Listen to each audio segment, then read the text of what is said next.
இன்னைக்கு நாம நிறைய மருத்துவ பயன்களை கொண்ட கம்பை வச்சு கம்பு உருண்டை தான் ஃப்ரெண்ட்ஸ் பண்ண போகிறோம். வாங்க எப்படி பண்ணுறதுன்னு சொல்லி பார்க்கலாம்.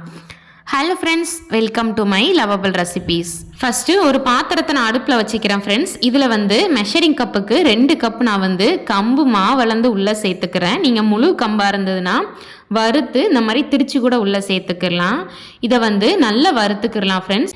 அடுப்பை மீடியம் ஃப்ளேம்லேயே வச்சு வறுத்துக்கிடலாம் ஃப்ரெண்ட்ஸ். நம்ம நிறைய தானியம் கேள்விப்பட்டிருப்போம் ஃப்ரெண்ட்ஸ், ஆனால் எல்லாத்த விடவும் அதிக அளவு ப்ரோட்டீன் கண்டென்ட் இந்த கம்பில் தான் இருக்குது ஃப்ரெண்ட்ஸ். இங்கே பாருங்கள் ஃப்ரெண்ட்ஸ், லைட்டாக கலர் சேஞ்ச் ஆகியிருக்குல்ல. இப்போ அடுப்பை ஆஃப் பண்ணிவிட்டு இதை ஆற வச்சிடலாம். நல்லா ஆறுனதுக்கு அப்புறமா இட்லி அவிக்கிற பாத்திரத்தில் துணி சேர்த்துருக்கேன் ஃப்ரெண்ட்ஸ். இப்போ நம்ம வறுத்த மாவு உள்ளே சேர்த்துக்கிடலாம்.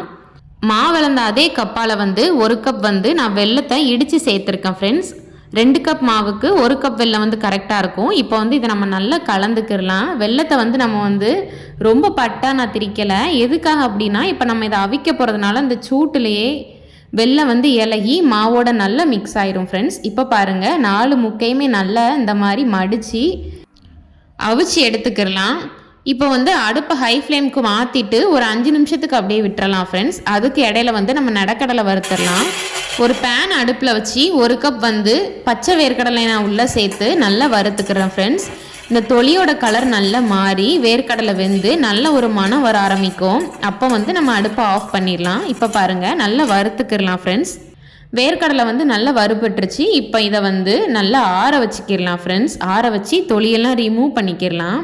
நம்ம இந்த உருண்டை மாதிரி ஐட்டம்லாம் செய்யும்போது வேர்க்கடலை சேர்த்து செஞ்சோன்னா இதோட ருசி நல்ல கூடுதலாக இருக்கும் ஃப்ரெண்ட்ஸ். உடம்புக்குமே ரொம்ப நல்லது. தொலியெல்லாம் ரிமூவ் பண்ணிவிட்டு மிக்ஸி ஜாருக்குள்ளே சேர்த்துக்கிறேன் ஃப்ரெண்ட்ஸ். சேர்த்துட்டு இப்போ இதை நான் அந்த அளவுக்கு குறகுறப்பாக அரைச்சிக்கிறேன். ரொம்ப பவுடராக அரைச்சிட்டோன்னா சாப்பிடும்போது உருண்டை ரொம்ப பிளெயினாக இருந்த மாதிரி இருக்கும் ஃப்ரெண்ட்ஸ். இந்த மாதிரி கொஞ்சம் 1-2 அரைச்சோன்னா சாப்பிடும்போது நடக்கடலை கடிப்பட்டு ருசி ரொம்ப நல்லாயிருக்கும். இட்லி கொப்பரையை சுற்றி பாருங்கள் ஃப்ரெண்ட்ஸ், நல்லா ஆவி வருதில்ல. இப்போ நான் அடுப்பை ஆஃப் பண்ணிவிட்டு இந்த கம்பு மாவை நான் வெளியே எடுத்துக்கிறேன். பாருங்கள் ஃப்ரெண்ட்ஸ், நம்மளோட மாவு நல்லா வெந்துருச்சு. கம்பு கஞ்சி, கம்பு உருண்டை, கம்பங்கூழ் இந்த மாதிரி நம்ம ரெகுலராக எடுத்துகிட்டே வந்தோன்னா உடல் சூட்டை இது நல்லாவே கம்மி பண்ணி தரும் ஃப்ரெண்ட்ஸ். உடம்புக்கு இது ரொம்ப நல்லது. இப்போ பாருங்கள், இதை நான் பிளேட்டுக்கு மாற்றிட்டேன். இப்போ உருண்டை பண்ணுறதுக்காக ஒரு பாத்திரம் எடுத்துக்கிறேன் ஃப்ரெண்ட்ஸ். அதில் ஃபஸ்ட்டு நான் அரைச்சி வச்சுருக்கிற வேர்க்கடலையை சேர்த்துக்கிறேன். அதுக்கப்புறமா அவிச்சு வச்சுருக்கிற மாவையும் உள்ளே சேர்த்து இந்த மாதிரி கட்டிகளை நான் உதுத்து விட்டுக்கிறேன் ஃப்ரெண்ட்ஸ். ஃபஸ்ட்டு எல்லாத்தையும் ஓரளவுக்கு உதுத்ததுக்கு அப்புறமா கொஞ்சம் மிக்ஸ் பண்ணிவிட்டு நமக்கு தேவையான சைஸில் உருண்டை பிடிச்சிக்கிடலாம். இந்த கம்பு மாவில் விட்டமின் ஏ, அதுக்கப்புறம் இரும்பு சத்து, கால்சியம்லாம் நிறைய இருக்கிறதுனால இதை பெண்கள் தொடர்ந்து சாப்பிடும்போது முடி உதிர்வை நல்லாவே கண்ட்ரோல் பண்ணும் ஃப்ரெண்ட்ஸ். நம்ம வேர்க்கடலைக்கு பதில் முந்திரி பருப்பை கூட நல்லா நெய்யில் வறுத்து சேர்த்துக்கிடலாம் ஃப்ரெண்ட்ஸ். அதுவுமே நல்லாயிருக்கும். பாருங்கள், எல்லா உருண்டையுமே இந்த மாதிரி உருட்டியாச்சு ஃப்ரெண்ட்ஸ். இதில் நம்ம துளி கூட நெய் சேர்க்காம அவிச்சு செஞ்சுருக்கோம் ஃப்ரெண்ட்ஸ். 3 நாளைக்கு இதை நம்ம ஸ்டோர் பண்ணி வச்சு சாப்பிட்லாம்.